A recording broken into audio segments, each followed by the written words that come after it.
जाएगी। मैं इसको यहीं ख़त्म करता हूँ। मैं एक बात और आपसे पूछना चाहूँगा कि मर्द कौन है? तालिबुल मौला, जो रब सुबह शाम अल्लाह की तलब में हो, अल्लाह की तलब में चलता तो याद उसी की, बैठे तो याद उसकी, लेटे तो याद उसकी, उठे तो याद उसकी, खाए तो याद उसकी, बैंक में पैसा डाले तो याद उसकी, वापस निकलवाए तो याद उसकी, और मुकदमा ना छोड़े तो याद उसकी, और लड़ पड़े किसी के साथ तो याद उसकी। नहीं समझे मेरी बात?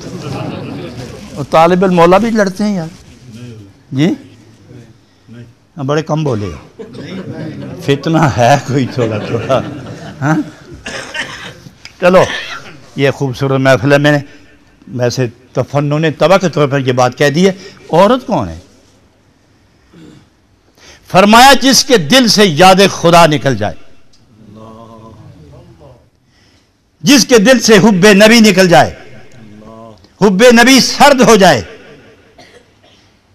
याद खुदा कमजोर पड़ जाए, दुनिया गालिब हो जाए, तलब दुनिया की गालिब हो जाए, उसको औरत का दर्जा मिलता है।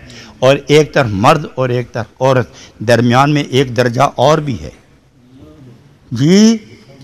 क्या कहते हैं उसको? मुखन्नस। मुखन्नस का तर्जुमा जानते हैं आप? मैं बर्मिंघम तकरीर कर रहा था ना, तो एक चौधरी साहब मेरे पास बैठे हुए थे, अल्लाह करीक रहमत करे, वो फौत हो गए। अदालत नाम था। तो मैं कहा कि आज अखबार में लिखा है कि एक अंग्रेज़ औरत ने दावा कर दिया है कि मुझे खामन से तलाक दिलाई जाए, वो खर्राटे लेता है तो मेरी नींद तबाह होती है। कहना ताज्जुब हो गया जी, कमाल है। मैं चौधरी जी खर्राटे किनू कहते हैं? तुसां इतनी हैरत का इजहार फरमाया कि बड़ी कमाल की, देखो क्या जालिम है, उस तलाक मांगी। तो खर्राटे किसको कहते हैं? कहना पी साहब मुझे नहीं पता खर्राटे किनू कहते। अरे जो आदमी पुश्त के बल लेट जाए, ये मना भी है, हदीस में मना है, सोना नहीं चाहिए। थोड़ी देर के लिए लेटते हो, मगर जब नींद का गलबा हो तो फ़ौरन करवट बदल लो, मना किया नबी पाक अलैहिस्सलाम ने। तो जब वो पुश्त के बल लेटता है और मुंह खुल जाए और ज़ोर ज़ोर से हर किसी आवाज़ें आने लगें, आप सोए होते हैं, क्या पता कि दुनिया कड़े पासे लंघ गई है। अगर आप में से कोई जागते हुए आवाज़ सुने है तो उसको क्या कहते हैं? ये खर्राटे कहाँ कहते हैं? अल्लाह के बंदे अपने मुल्क की बात करो, कुड़ो के आखो अल्लाह के बंदे। कुड़ो के कहते हैं ना, शायद ये हमारे तरफ ही यही कहते हैं जी। अच्छा, ये अब मैं पूछता हूँ आपसे, चलो ये बात तो ख़त्म हो गई, लेकिन एक बात बताएं कि इधर मर्द है, इधर औरत, दरमियान में एक मुखन्नस है। मुखन्नस किसको कहते हैं? जो न मर्द है ना औरत, जो न मर्द है ना औरत। तो फरमाया जो कभी दुनिया तलाश करे, कभी क़यामत, कभी दुनिया, कभी क़यामत, और दुनिया से ज़्यादा क़यामत तलाश करे, वो मुखन्नस है। जो सिर्फ दुनिया तलाश करे वो समझो औरत है, और जो हर वक्त तलब खुदा में रहे समझो ये मर्द है, ये मर्द है। तो जनाब रूमी क्या फरमाते हैं? अबलहा गुफ्तंद मर्दे बेशने,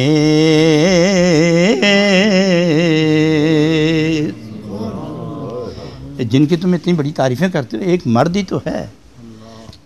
वहीं से गुस्ताख चले, माँ बशर ऐशा बशर। क्या कहते हैं? माँ बशर ऐशा बशर, हम और वो एक जैसे हैं। इनका अदब क्यों करते हो? इनका नाम क्यों लेते हो? नाम सुन के अंगूठे क्यों चूमते हो? इनके नाम सुनकर रोते क्यों? माँ बशर है, शाम बशर, वो भी बशर है, हम भी बशर हैं।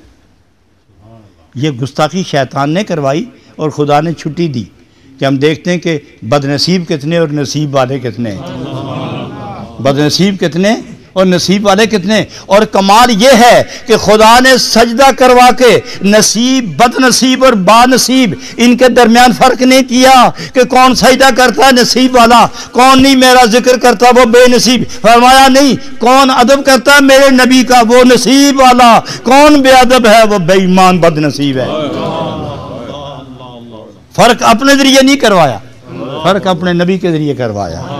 तो यहाँ फरमाया अबलहा गुफ्तंद मर्दे बेशने वाय आंकू आकिबत अंदेशने।